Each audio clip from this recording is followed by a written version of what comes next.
আমার কাছে মনে হয় ব্রয়লার মুরগিদের রোস্ট মানে আপনার রোস্টের মুরগির থেকে ব্রয়লার মুরগিদের রোস্ট রান্না করলে আমার কাছে মনে হয় কি বেশি মজা লাগে। কারণ রোস্টটা আমার ওইভাবে পছন্দ না। তারপরেও রান্না করি, বাচ্চাদের বেশি পছন্দ। রান্না করি, বাসায়ও করি, বোনের বাসায় এসেও করতেছি। আসলে এই কড়াইটা দেখে কেউ কিছু মনে করবেন না। কেন জানেন? কারণ হাজার একটা সংসারে কিন্তু একটা কড়াই থাকে না, অনেক কড়াই থাকে। তো আমি একদিনের জন্য না, আমি আজকে প্রায় ৫ মাস আপনাদের কাছে মানে আমার ভালো খারাপ রান্না সবকিছুই কিন্তু আমি ভিডিও শেয়ার করি। তো আমার হাতের কাছে যা থাকে, চোখের সামনে যা থাকে, আমি সেটা দিয়েই কিন্তু করি। আর একদিনের জন্য আমি এখানে আসিনি। একদিনের জন্য আসলে হয়তো উঠানো বা ভালো যা আছে সবকিছুই সামনে প্রেজেন্ট করতাম।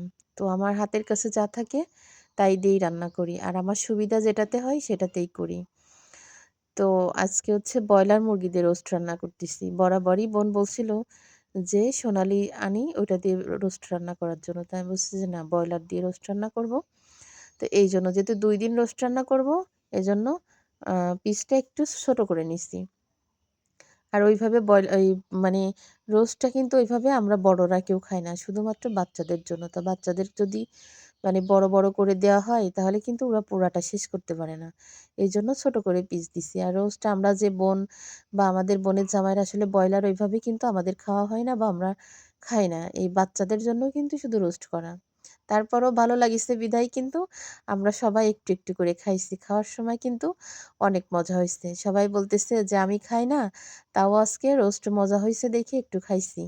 বোন বলতেছে এইটা, আমি বলতেছি এইটা। আমার খালা কখনো ব্রয়লার রোস্ট মানে পছন্দ করে না। সেও কিন্তু রান্না মজা হইছে দেখে সেও ১ পিস খাইছে। তো কম বেশি কিন্তু সবাই একটু, একটু করে খাইছে রান্না মজা হইছে দেখে।